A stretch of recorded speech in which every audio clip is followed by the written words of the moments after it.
We are also joined by Mr. Daniel Kiplel, who is a youth leader and a person who has been in touch, following and focusing on the Kazi kwa Mtaani that has been initiated by the government. My name is Cornelius Omuse and I welcome you to join us in this discussion. And remember, this discussion is also live on our Facebook page, CAC TV Kenya, and our YouTube channel is also CAC TV Kenya.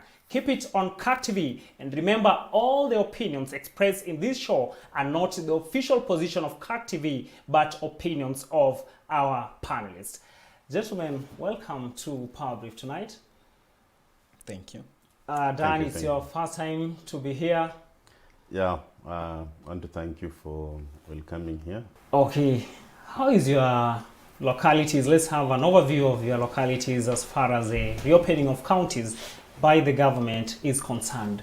How are people abiding to issues to do with the COVID-19? Still people, there are those ones who are still believing that COVID-19 does not exist. Ama watu wameanza kukubali?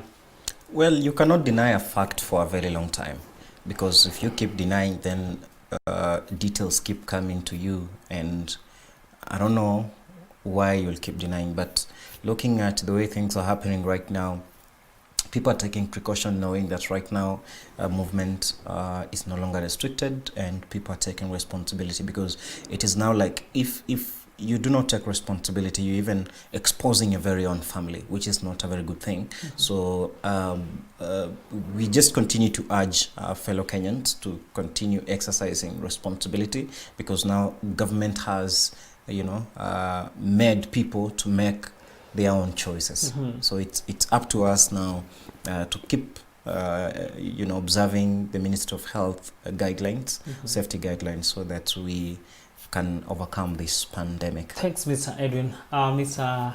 Daniel, how about your locality? How are people taking the precautions and also the directive from the government? I'll say so far so good. People are trying to adhere to the Ministry of Health directive. But at the same thing, I want to echo what Edwin said, that we have to continue doing that. We have to continue keeping social distance. People should continue sanitizing and observing all the protocols that have been set as far as mm-hmm. taking the precautions are concerned. Mm-hmm. Many thanks. Guys, before we get into our topic, having an overview on the Kenyan politics, and here there is this matter of the politics of Mulembe, the Western Kenya part politics, the two factions. A third one is coming up, though you'll tell us if indeed it's a faction or not, where Devolution Cabinet Secretary Gino Malo and Oparanya, the governor of Kakamega, Senator Moses Wetangula and Musali are also having their camp. They have been having meetings in the same region or same county, same days, but you find that one faction are being denied the opportunity to hold their meetings. And there are questions that why is that happening? Are they seeking permission, or are they doing anything that is contrary to the law? Well, the politics of my region have been one of a kind. Factions emerging every now and then, not even necessarily to advocate for the welfare and the agenda advancement of the region.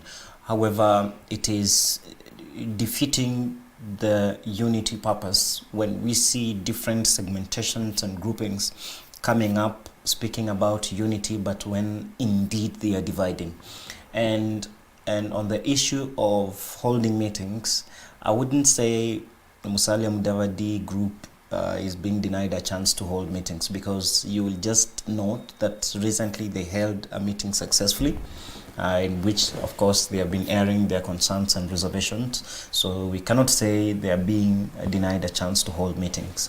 And as regards to the moving forward of the Western region, this is a region that is only second to Central Kenya in terms of population. But when it comes to translating that numerical dominance into the ballot, is the issue and is the question.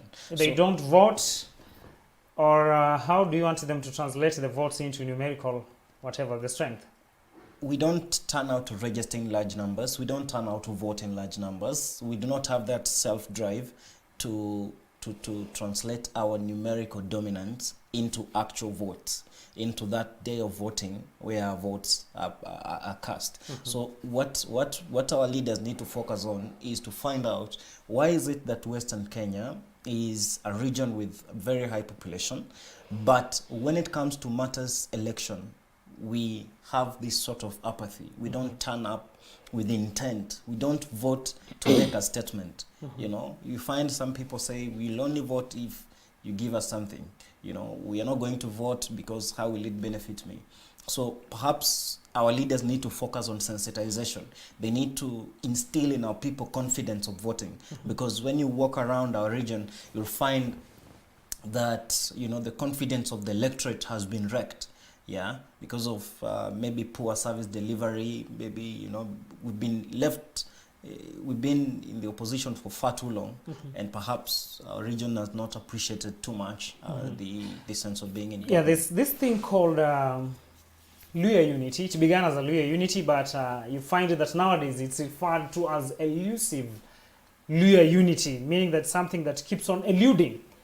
And we might want to know from your perspective and also your experience, what really causes this unity to be unity today, unity tomorrow, and unity? I think it's largely lack of sincerity with our cause. And a number of leaders have made these groupings alive because, you know, of some selfish interest. Because when they are grouped here, they are able to negotiate for themselves. When they are grouped there, they are able to make deals for themselves. But they are abandoning the larger cause for the community. Because if Western Kenya was marshaled in one basket, and then we could be looking at a region that controls, you know, let's say positions in government, or has a say in who becomes president or who becomes deputy president. Because when you look at our numbers, the least we should get is a deputy president. That's the least Western Kenya should get. But I want to take us back. Look at when we had the late Michael Kijana Wamalwa. That was the undisputed leader of Western Kenya. That was the leader. I'll be bringing a question to you regarding Michael Wamalwa. Let's also hear Mr. Kiplel, his take on the Western Kenya politics as far as the topic of unity is concerned. Okay, Western Kenya is one of the region in Kenya that has, I'll say, good population. Good population now, this will, of course, will mean that a lot of votes come from that place. Actually, is a very good region for any person who wants to be a leader in Kenya to concentrate on. Currently, we have 3 factions there. And of course, the recent one that just came up, led by the Honorable Senator Cleophas Malala, about the youths, the regrouping. Of course, we had the Wetangula and the Mudavadi faction also. And of course, now we have the Eugene and Operation faction. All these groups preach unity. They're saying they are preaching unity of the Luo nation. And I want to use the word you just used. Now it's become an elusive unity because they lack sincerity. They're all saying they want unity, yet they cannot even agree, the 3 factions. They are fighting each other. So I'll say that for that unity to come, I think these people should go back the drawing board and leave their own interest, and if they want to speak for the people of Western Kenya, and have just one common unity, not 3 factions as happening currently. Yeah. Many thanks, Dan. Now, lastly, on the Luya unity, back to you, Mr. Kegoli. When it comes to Wamalwa, there have been these arguments which sometimes tries to hold water, that in the year 2002, there was that euphoria that all against KANU, that the people who rallied behind Wamalwa to vote out KANU, to vote as one bloc, was because no one wanted KANU back to power. And there have been these concern for a very long time, which is a justification that indeed the Luya unity, as most leaders and most people call it, will be elusive for some time, or has been elusive for some time. Well, considering all versus KANU, it will be a larger agenda as to consider Western Kenya alone. But allow me to say this. From the perspective of Western Kenya unity, from that standpoint, what we didn't do immediately was to replace the late Michael Kijana Wamalwa. His demise led to emergence of groups. You know, Maragolis pulled on their own side, Bukusus have pulled on their own side, and the others have pulled in the other, you know, side. So now bringing these people together right now, it's years on, yeah. It's about close to now 2 decades on. So it's not really an easy thing to do, but again, it's a thing of the mind because we are not philosophized into division. Before the demise of Michael Wamalwa Kijana, Maragolis knew it was Wamalwa. Bukuzus knew it was Wamalwa. Everybody else in Western Kenya knew. But now, with the leaders we have currently, there is some effort trying to be rallied around the aspect of unity. But there are also forces against this unity. Because in division, there are those who thrive. In good, it is for the larger good. But now, you'll understand, in times of crisis, there are those who gain, there are those who lose. So those who gain in crisis will want that crisis, the status quo, maintained. And that's what is happening in Western Kenya. You want to imagine a Western Kenya that is united. You want to imagine a Western Kenya that is like Central Kenya. A Western Kenya that is like Rift Valley. You understand? So that is the kind of a picture that we are talking about. But right now, that is not the case. Many thanks, Mr. Kegoli. Now we come into another overview here of the Kazi Mtaani, which is part of the interventions that the national government came up with, especially to cushion the population, particularly the youth, over the effects, economic effects of the COVID-19 pandemic. But this thing has received a lot of backlash, a lot of criticisms from different quarters. And we wish to know from your perspective, especially Mr. Dan, who has gone around also observing what has been happening, the payments and matters that the youth go through during this period. We really need to see or hear also your input over this, beginning with Mr. Dan, the Kazi. Well, thank you for the question. One thing I'll say that the government has done several other things, just a matter of trying to cushion the Kenyans after this pandemic that we didn't expect to happen this year. People have lost jobs. You saw the survey, people are around 70% unable to pay rent. And people even don't have food. So it's a great thing. And we want to appreciate what the government is doing to try and cushion the Kenyans. I want to just specifically talk about the youths. And I think these are a more affected population in this country. Most of the youths are now jobless and they don't have anything to do. And it's a very big problem in the country when youths don't have anything to do. Remember what can result to that. The Kazi Mtaani initiative is a good thing. However, I think they could have looked at it in a more broad perspective. Why do I say this? These jobs, when you look at it, is more of casual jobs. They're trying to take advantage of the little things the youth can do in our environment, and like cleaning and all that. But remember, not all youths, okay, we have a very good percentage of youths that can just, okay, the professional, for example, and all the others that are jobless, maybe they lost their jobs. So I think the government could have looked around it, how it can also accommodate all these other people. Remember, not all youths are doing the casual jobs. So it's a good thing, but as we go on, I'll urge the government at least to look around it and see how they can accommodate all the youth around so the there are those country. ones who are left out in some of these. Here you are factoring in also people living with disabilities and all sure. those factors. Many thanks. Let's also hear from Mr. Kegoli, his take on this project, the Kazi Mtaani. You know, the Kazi Mtaani is a program that is coming in at the right time. This program is seen through the lenses of a stimulus program. Because right now, companies have embarked on that massive layoffs. Many youth are rendered jobless. You know, many SMEs have died, you know, because of this pandemic. And normally what happens is in such times, government comes up with targeted programs that will stimulate the economy. So when such programs are turned on, that means when they take home, let's say 600 shillings and 53 per day, that is going to boost retail sales. You know, retails are going to move. And when you talk about retail sales, that you're talking about the GDP, because retail sales contribute significantly to the GDP. So when money is in people's pockets, that means people are going to spend, and that means government is going to earn revenue through, you know, that taxation model.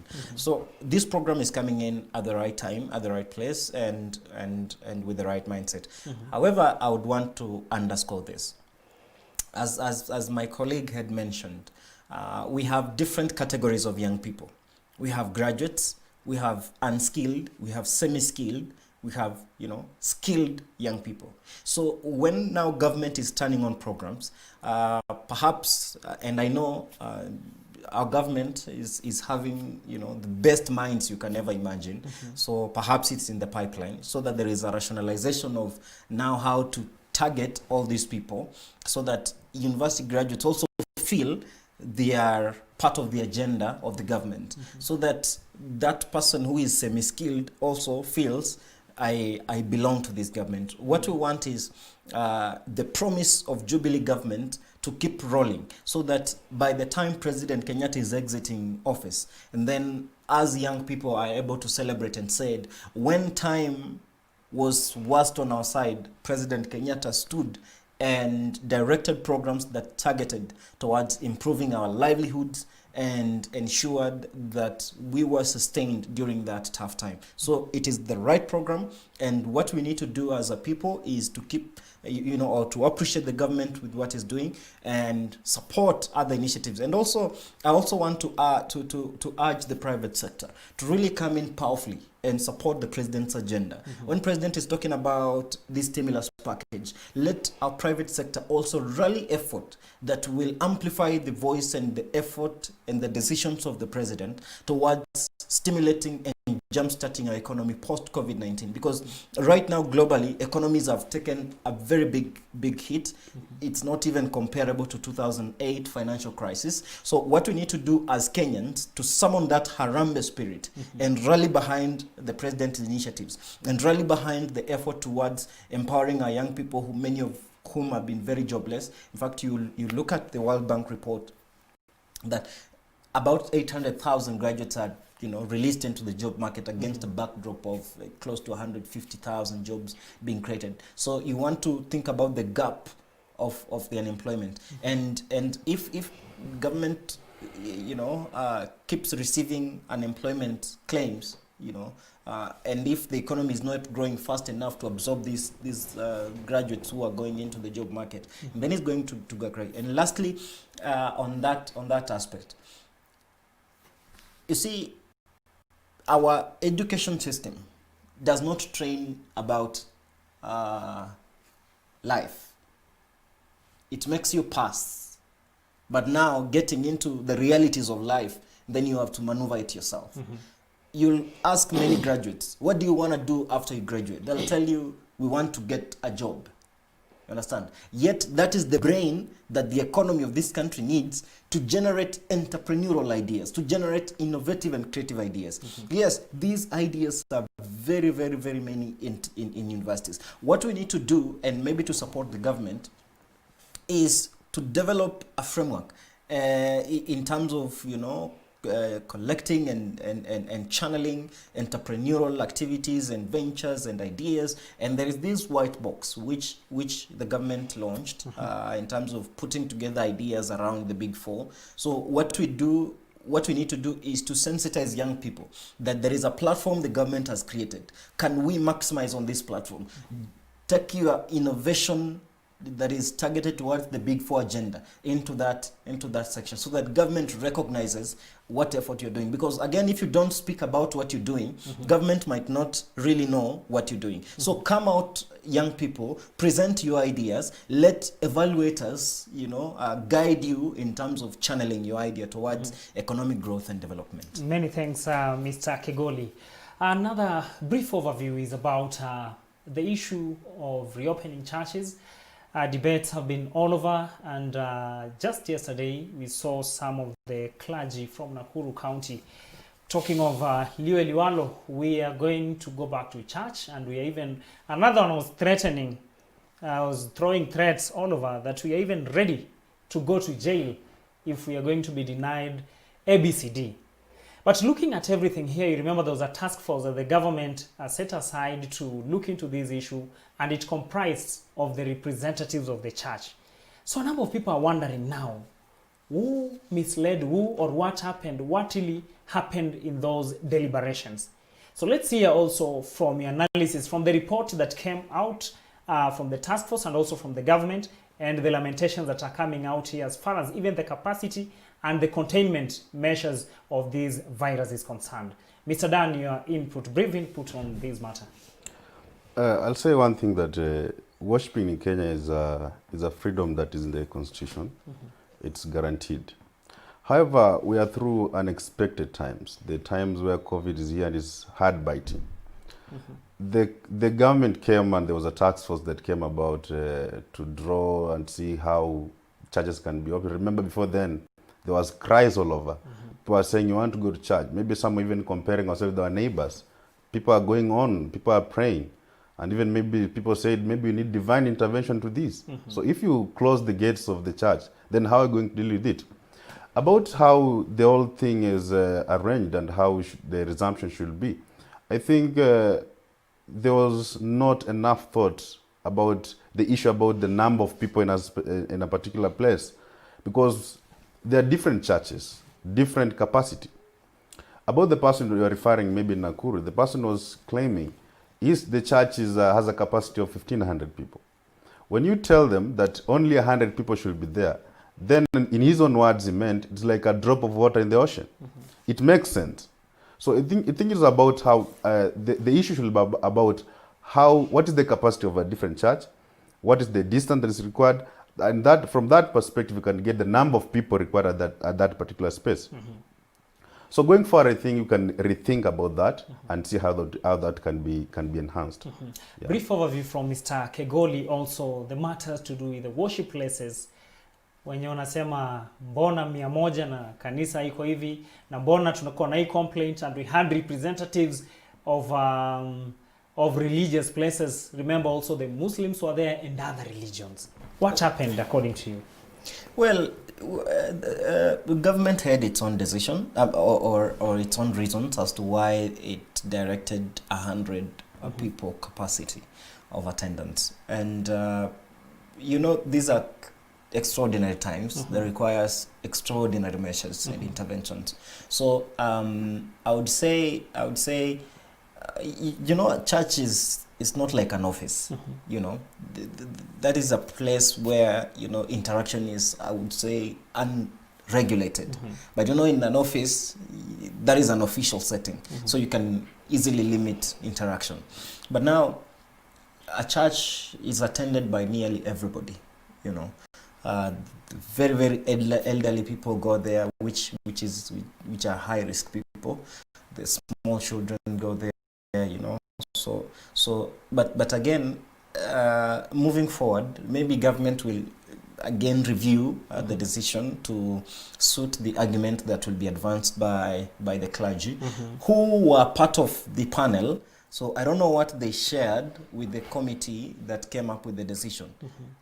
Because we've not heard them come and say, we proposed this and the government took that. You understand? So until that is also made clear. When a decision is made when you are on the table, you really can't come out and start to complain unless you're telling us, this was what I advanced and I warned against ABCD. So until you make that clear, you really can't come out and start complaining that now ABCD, because again, government is trying everything it can to blunt the momentum of this COVID-19. Because if you look at it, government is warning that if the trajectory continues, and then our health facilities might be overrun, and government identifies what are the risk areas, what are high-risk areas, and churches are among the high-risk areas, And again, the Bible says, I'm a Christian, so I would say this. Going to church does not, guarantee divine intervention, because our bodies are the temple of the Holy Spirit, and God is everywhere. You can make a prayer from anywhere you are, and that prayer will reach God's desk. Many thanks, Mr. Edwin. We go for a quick commercial break. As we come back, we'll be looking into the objects of devolution, and also we'll do a brief overview of how devolution has fared in Kenya since the year 2013, and also the current standoff on the crisis of resource allocation in the Senate. Mr. Edwin Kegoli is with us in the House, and also Mr. Daniel Kiplel, and we are looking into the state of devolution. We've taken the first part to do an overview of the current happenings and the current affairs happening in Kenya, especially in the political sector. Do not go far.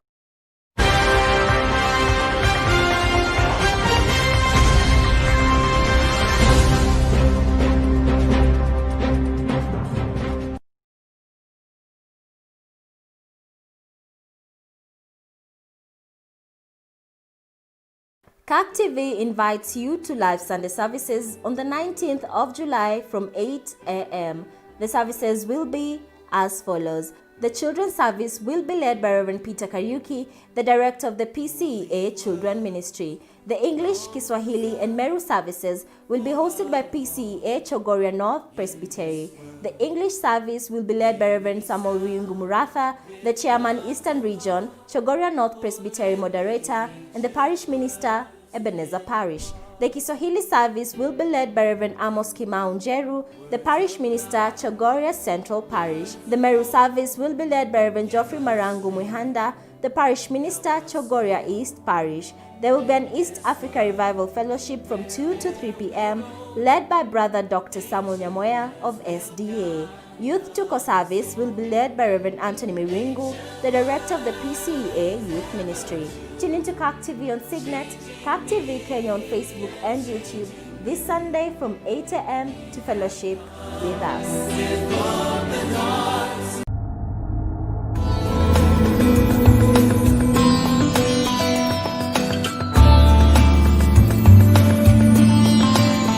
A tree begins as a seed.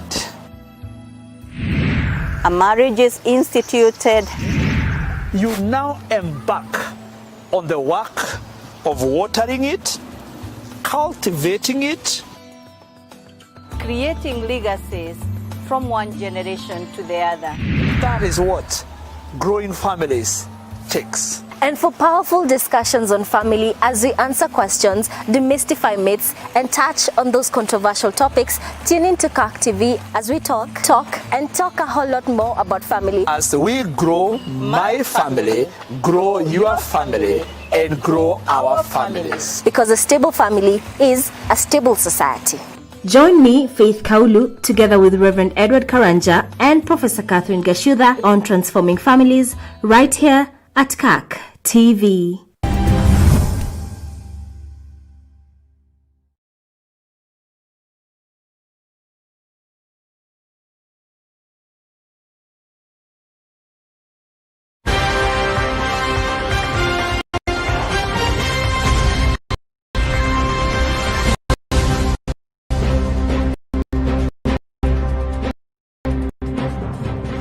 Welcome back, and many thanks for tuning in to Powerbrief on CAC TV. Tonight we are focusing on the state of devolution in Kenya. We've taken the first part of the show looking into current happenings in the country as far as COVID-19 is concerned. And our guests are taking us through this matter, an important aspect in the Constitution of Kenya. Gentlemen, before we went for a break, we were introducing something important here. That is Chapter 11 of the Constitution of Kenya, which talks about the devolved government, which was implemented or promulgated in the year 2010. We've heard it, watu wanasema kwa county, serikali ya county, governor, I don't know, MCA, and this thing has been here for some time. But we need to lay background here so that our viewers can get to understand all that concerns devolution, especially the objects and principles of devolved government. First, that is at Article 174. It says that A is to promote democratic and accountable exercise of power.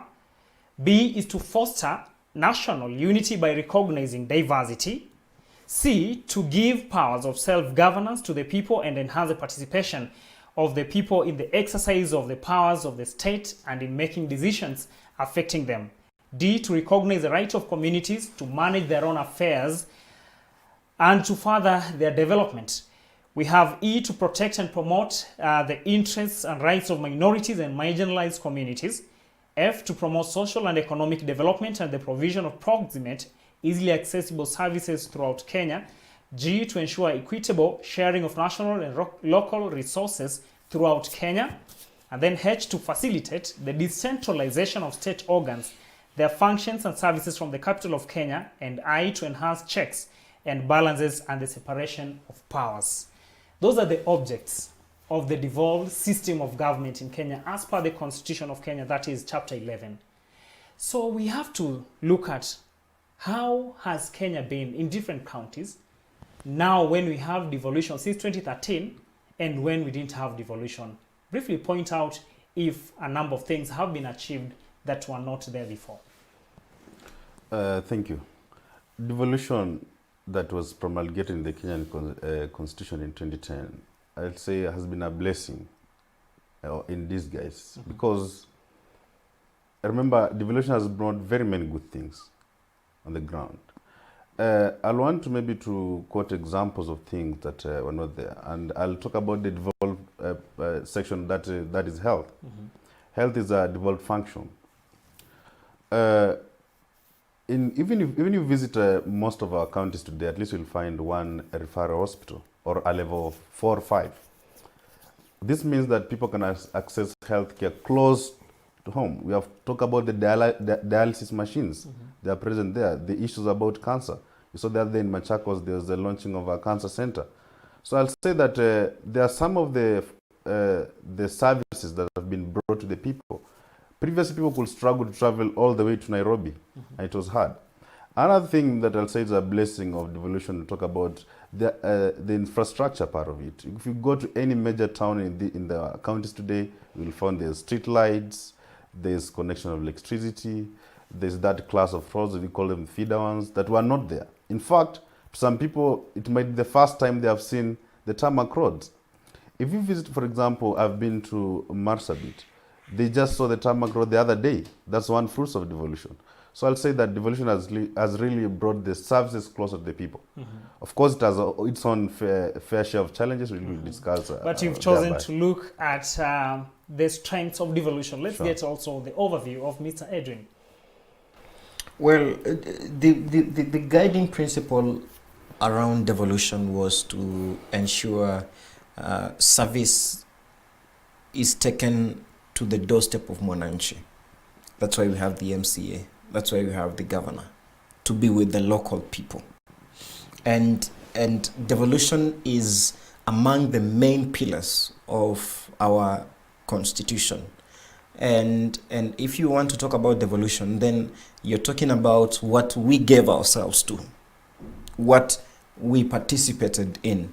And as my colleague has said, devolution has come with challenges and it has come with successes. But again, it is up to us to make devolution work, because it is a component that requires our goodwill, particularly the national government, in order to make it function effectively and people to feel that devolution is indeed a blessing. Because again, it comes down to the issue of we the people, who are we electing to take care of devolution? You know, you cannot put in a crooked person and expect efficiency in service delivery. You cannot vote anyhow and somehow expect better, services. So we must also, we the people, be very targeted in what we do when we are given that chance to determine who is the next governor for the next 5 years, who is going to be the MCA, you understand? So that devolution is handled by people who know what devolution is. We're coming to that on the challenges of devolution, but what we're interested to get from Mr. Edwin, are these some of the notable development projects, notable physical facilities, social amenities that Kenyans can stand on top of a building and say that, look here we are, and these are the fruits of devolution? Well, I've not had the benefit of traveling around the country in every county to understand like what is the county government of Kirinyaga doing, what is the county government of Embu doing, or Kakamega, but I can speak for what I know. And some of these county governments, still are having issues, years into devolution. Clearly they have issues. Many governors you hear say Treasury is delaying the disbursement of funds to county governments, which is making a service delivery a problem. But again, I must underscore that there are some county governments that have really done so well. You want to talk about Makueni, you want to you want to see what Professor Kivutha Kibwana has done. You want to visit Machakos and want to see what Governor Mutua has done. You want to go to Kakamega and see, the tremendous work Governor Paranya is doing. You want to go to Vihiga. You want to know what Governor, Otichilo is doing, especially in terms of healthcare and that. In fact, he launched, I think, Otichilo Care or something like that, which is meant to ensure, people get better healthcare, which is, in other words, complementary to what President Kenyatta is handling in terms of the Big Four agenda on UHC. And devolution is a noble cause. What we need to do is to rally support around devolution. What we need to do is to keep making it work. Let there be goodwill from all parties, from the national government to the local people in terms of how they determine who gets the mandate to implement devolution and make sure that service delivery is very, very efficient. Let's hear from Dan also, as a youth leader, some of the challenges you feel the devolved units have been facing, and who are likely the people who holds the key to the solutions of these problems. Okay, as I said earlier, the issue devolution, especially in our counties, has its own problems. Yeah, which have to be particular. Some of those problems, they need to come out because we are focusing on the state of the devolution in Kenya. Okay, I'll say that in the first term, that is between 2013 to 2017, when devolution was being tested, it was something that many people didn't know how to do it, even the county bosses themselves. And I'll say there were challenges because some of them were overambitious. They initiated a lot of big projects that require a lot of money, and this money actually could have been channeled to other projects that were beneficial to be beneficial to the people of that county. So I feel that was a big challenge because now a lot of funds are actually going to projects that were big, and of course most of them were not even completed at the end of that 5 years. Also, I think another challenge that is there in our counties, I think, is the management of the little that are given by the national government. As much as we are asking the national government to increase the share to the county government, I feel like the bosses, the governors should at least use the little they have to do something. I'll ask a question. Why is it that when you go to some counties, you feel like there's more fruits of devolution than other counties, yet they all receive money? It's about priority, and I feel like that's a challenge. So they need to know how to manage these resources so that at least the people of that particular place can realize the fruits of devolution. That brings us to something before we get into another segment of this show. That is a standoff in the Senate of the resource or the revenue allocation. There is this matter of recurrent expenditure in counties, and yesterday I was looking at some county within the Republic. Out of 7 billion that they have been allocated, or their budget of 7 billion, 4.8 billion goes for recurrent expenditure, and then the other little amount, so you realize that around 10% only remains for development. Where or why this scenario? What happened in between during structuring of how the devolved unit should work, or what really happened on the way? Well, the issue of recurrent expenditure is not unique to counties. Also, the national government is grappling with the same issue. You'll want to even know that recurrent expenditure could be taking well over 50% of our national budget, which is not so good. because now when you have recurrent expenditure taking such an amount or such a percentage, then what is left for development, what is left for servicing our commercial debts, what is left for completing projects that are stalled, what is left for future, what is left for reserve, and it's a unique challenge that it's not easy to handle. It's not easy to handle because now when you want to talk about recurrent expenditure and particularly salaries, you have to consider LRO, you have to consider quite a lot of things, these labor relations. So maybe moving forward we can kick in mitigation measures, but in terms of handling the past, it's quite difficult. However, we'll still challenge government now that recurrent expenditure is taking such an amount to be very innovative, to be very deliberate, improvisational. What other means and ways can you engage in order to boost your revenue collection? How are you going to be efficient in terms of revenue collection? Because now if you realize this is the real thing and I cannot scale it down, then the option you're left with is to increase income streams. Let there be more sources of income so that now that money is channeled towards empowering the people, women, youth, taken to development, so that there is that progressive growth and development. But now we should not shy away from tackling the hard questions that come around that aspect of recurrent expenditure. Yes, it is hurting our economy. Yes, it's hurting development agenda, but it is ours. We created it ourselves, so we have to deal with it.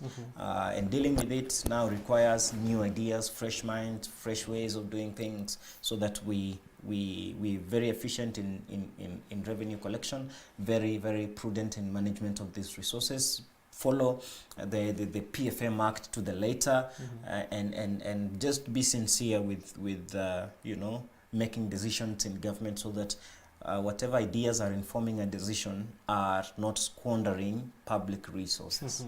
Many thanks, Mr. Edwin. This brings us to something that actually is at the Senate of Kenya about the revenue allocation to these counties. Initially, you could find that when devolution began in the year 2013, counties like Turkana, you could find that they have been allocated more money than Kiambu or than even Nairobi to some point. And questions began coming up. There are those people who are saying, why allocate such a county, such an amount of money, while it was taking a political trajectory where there are those people who are saying, in our county, we produce more, but money is taken elsewhere. But right now, it has taken another dimension of, let's talk of the population, but not the land size or the land mass. And we want to establish whether, is it a version of what was being said the other time about we produce more, ama imebadilishwa ikapewa the name of it is about the land mass and the number of people. What is your take as far as allocation of revenue is concerned with the number of people and the land mass? Allocation of resources in this country, and specifically to the county government, is one of the things that should help the county government to grow. Remember, we are talking about money is not enough. We are talking about recurrent expenditures. And actually, the counties need money because all these projects that they want to do, they need money. About how to share that and the formula, I think, and it's of course an issue currently in the Senate. People are talking about one man, one shilling, that we should consider the people at a particular place and give them money. And some people also are saying that we should consider the size of the land, there. So there are issues that come in place here. One, when you consider a place, not all places in Kenya are the same. Some are productive more than the others.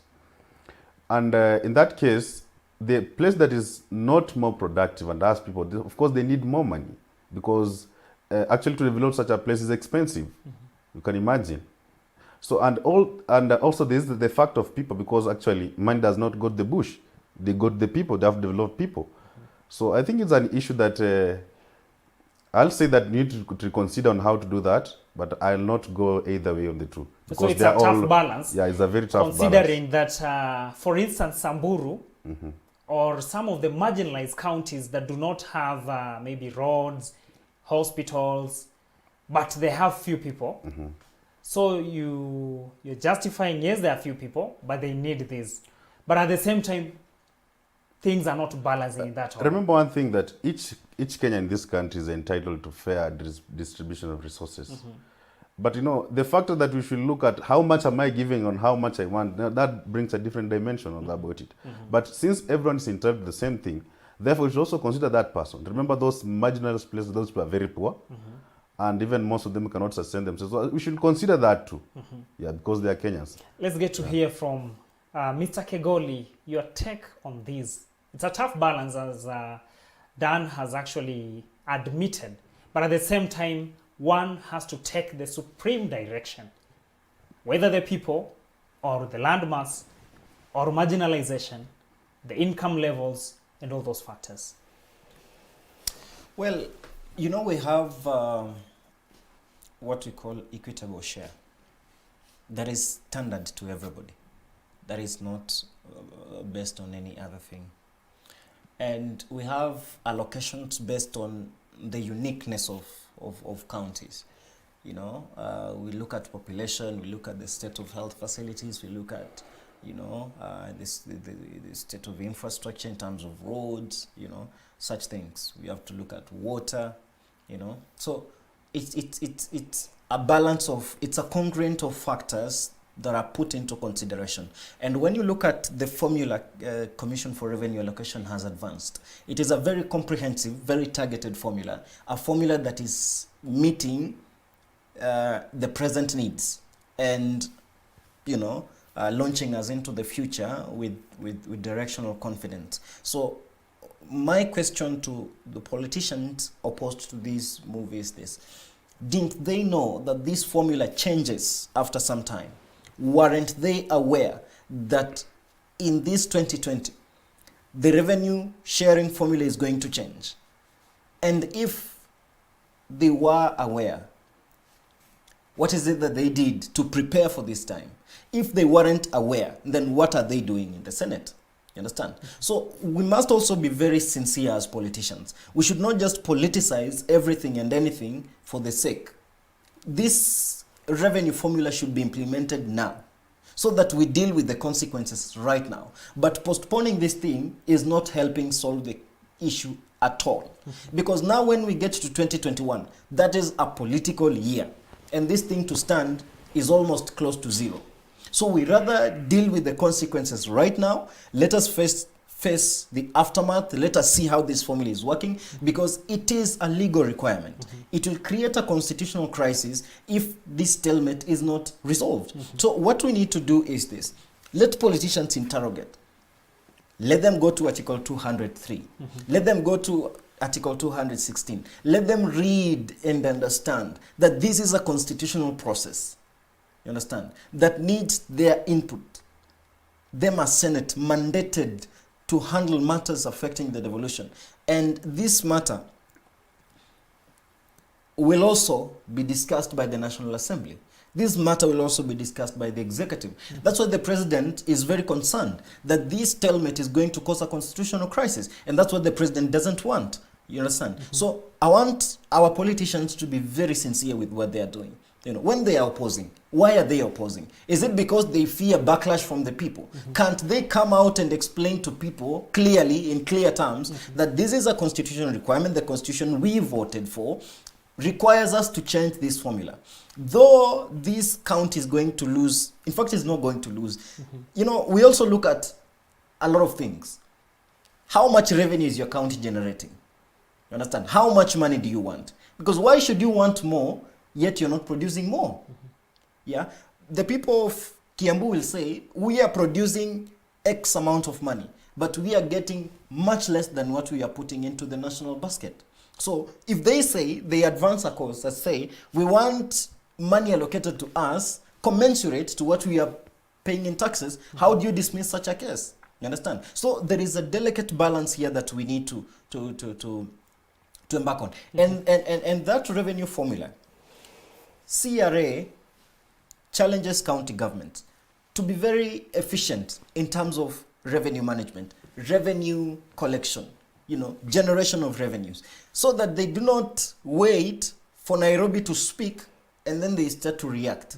These senators should not be fighting governors. They should be working together to ensure efficient service delivery. Because in our counties, there lies massive opportunities in which county governments can exploit to enhance revenue generation. You understand? And if there is efficiency in management, because many of these people who are saying we are losing money, if you ask them, what did you do with the little that you had, they'll tell you they did almost nothing.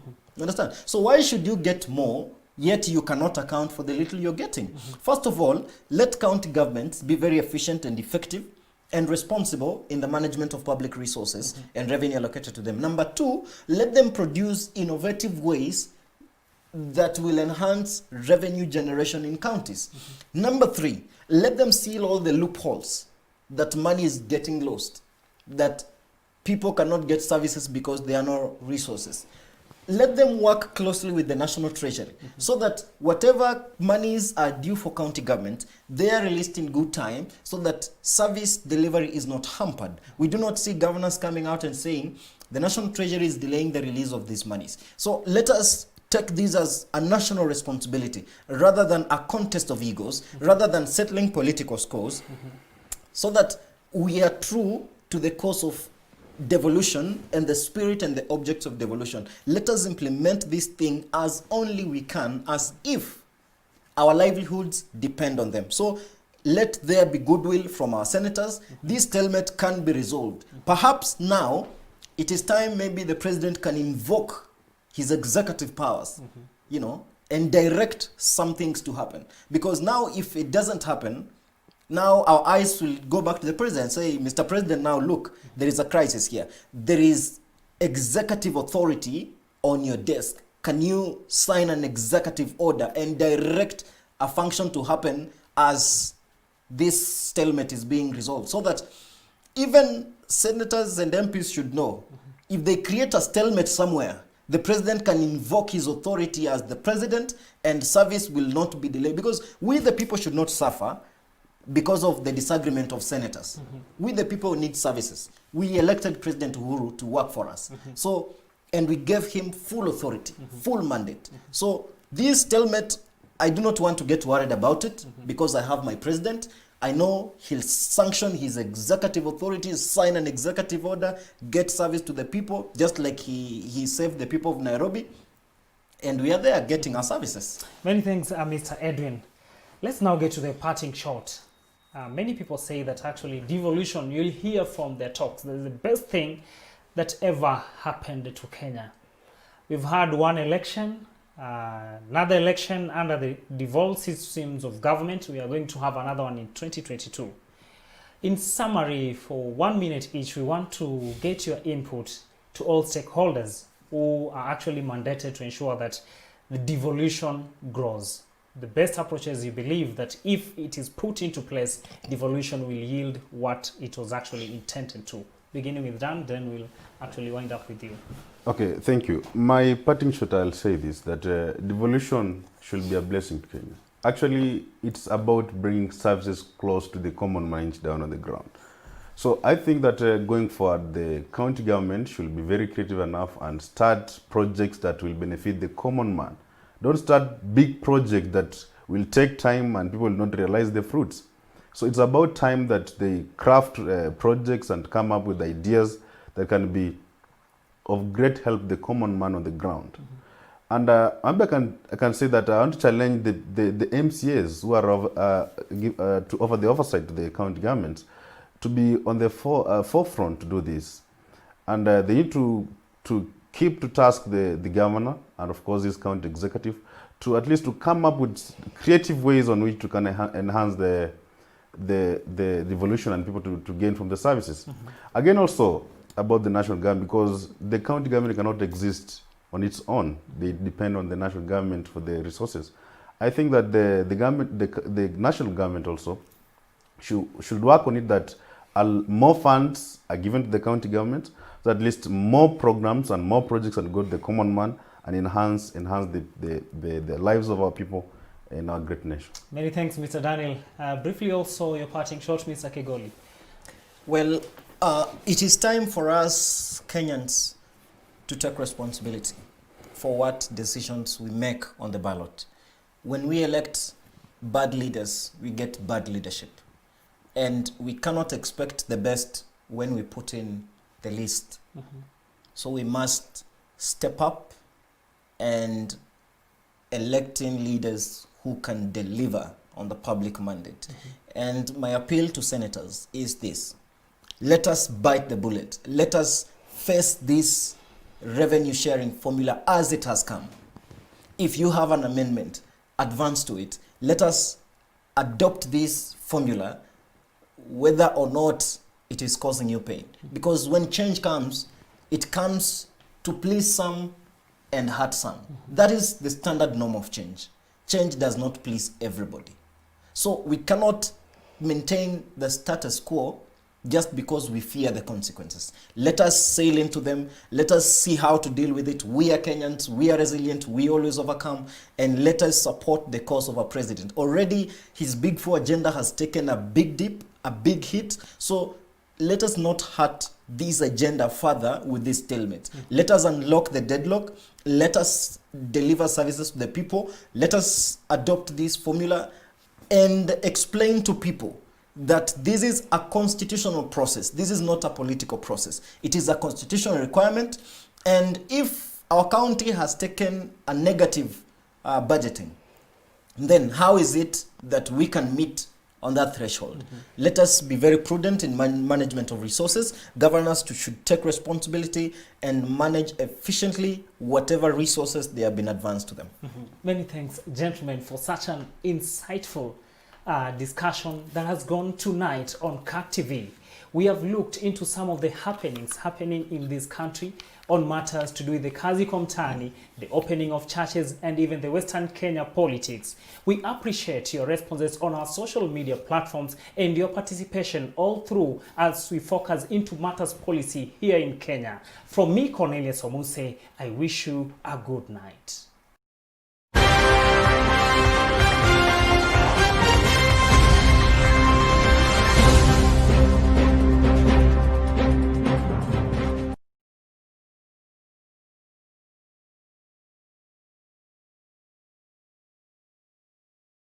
CAC TV invites you to live Sunday services on the 19th of July from 8 a.m.